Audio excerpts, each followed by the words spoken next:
Most men spend their entire lives chasing women, chasing love, chasing approval. They write love songs, they fight wars, they burn through their wealth, all for the hope of being loved. But when the smoke clears, most men are left with heartbreak, divorce, betrayal, or simply emptiness. And yet, despite watching millions of men fall before them, generation after generation, the next group of men steps forward, willing to throw themselves into the fire. Why? Because love feels irresistible. It feels divine. It feels like destiny. But Arthur Schopenhauer, the dark philosopher of the 19th century, tore through this illusion. He revealed that love isn't divine at all. It's not destiny. It's not even about you. Love is nature's trap. A beautiful lie designed to enslave men. A trick so powerful that it controls empires, destroys kings, and keeps ordinary men in chains. Schopenhauer called it the will of life. That invisible force pushing you toward women, toward desire, toward sacrifice, even when you know it will destroy you. And unless you understand this will, you will remain a prisoner. By the end of this, you'll see why so many men suffer, and why the only path to freedom is to see love for what it truly is. Let's start with the feeling itself. You see a woman. She smiles. Your chest tightens. Your mind races. You can't stop thinking about her. You tell yourself it's fate, that she's special, that she's the missing piece to your soul. But Schopenhauer saw through it. He wrote, "Love is a deception practiced by nature on the individual." Think about that. You believe you're choosing her, but in reality, your DNA is choosing for you. That spark you feel, that obsession, it's biology running its calculations. Men look for signs of fertility, beauty, health, because their genes want to reproduce. Women look for something else, strength, security status, because their genes want protection.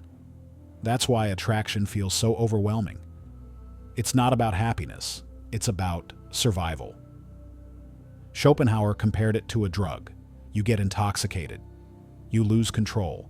You believe you've found heaven. But once nature has achieved its goal, the drug wears off. That's why so many marriages collapse after the children arrive. That's why the passion dies once the chase is over. Because nature doesn't care about your happiness. It only cares about reproduction. Think about it. How many men have sacrificed everything, only to be discarded once their purpose was fulfilled? It happens every day. Because love is not built for you. It's built for the species. This is where most men get blindsided. Schopenhauer noticed that women are guided less by reason and more by instinct and emotion, and in a world where strength and logic often dominate, this makes them far more dangerous than men realize. A man will fight you directly, with fists, with money, with status. But a woman? She influences without appearing to fight at all. Schopenhauer wrote, "In their hearts, women think of all men as their natural enemies, not because they hate men, but because at the biological level, men are tools, providers, protectors, temporary allies in the greater struggle for survival." Look at today's dating market. On apps, 80% of women chase the top 10 to 20% of men. Why? Because instinct drives them toward the strongest genes, the best chance of survival. Look at divorce courts. Women file nearly 70% of divorces. Why? Because when the emotional instinct fades, the logical contract doesn't matter. The instinct wins. History repeats this endlessly. Kings gave up empires. Presidents risked their nations. Men with power lost everything to women who played the game better. Schopenhauer wasn't shocked by this. He expected it. Because women, guided by instinct and emotion, wield a weapon most men never see: the ability to control without appearing to control. Here's the brutal reality. Most men lose at this game before it even begins. Why? because they believe love is mutual. They think, if I work hard enough, sacrifice enough, stay loyal enough, I'll be rewarded. But Schopenhauer shattered this illusion. He wrote, "To marry means to do everything possible to disgust each other." Harsh? Yes. But his point was clear. Men destroy themselves by believing women love in the same way men do. Men love with sacrifice. Women love with calculation. A man shows devotion. A woman measures value. That's why the nice guy fails. Not because he's weak, but because he believes the wrong story. She doesn't want your world to revolve around her. She wants to revolve around a man whose world is bigger than hers. This is why so many men are abandoned after years of loyalty. Why good guys get ignored while dominant men attract without effort. Schopenhauer called this the tragedy of possession. Once a woman has secured a man, once the chase is over, her instinct shifts, and the man who clings tighter, who thinks sacrifice will save him, is the man she leaves. Now we reach the most dangerous part. Schopenhauer observed that women have an instinctive mastery of emotion. While men fight with logic or force, women fight with feelings. He wrote, "Nature has armed women less with strength than with cunning. And this cunning is invisible." Think about it. A man demands. A woman suggests. A man argues. A woman withdraws affection. A man commands. A woman makes him believe it was his idea all along. These tactics aren't malicious. They're biological. They are strategies of survival. Modern psychology calls them tests. The compliance test. Will you drop everything for her? The frame test. Will you cave when she pressures you emotionally? The investment test. Will you give more than she does? Most men fail without even realizing they were being tested.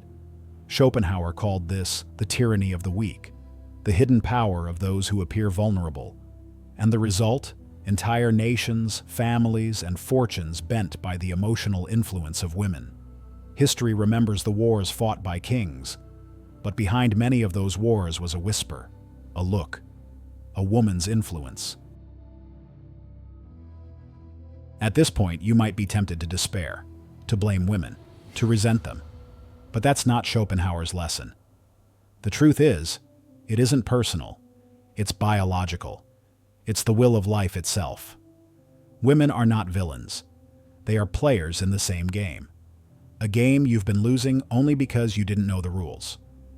So how do you win? Not by chasing.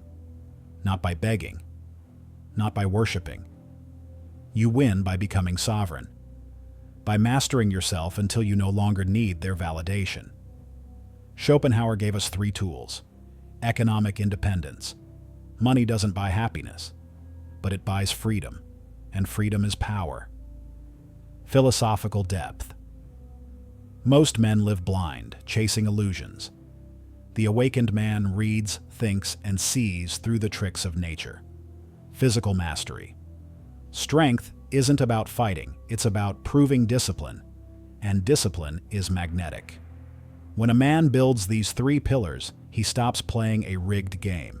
He no longer fears rejection. He no longer bends under emotional pressure, because he doesn't need approval. He becomes the prize.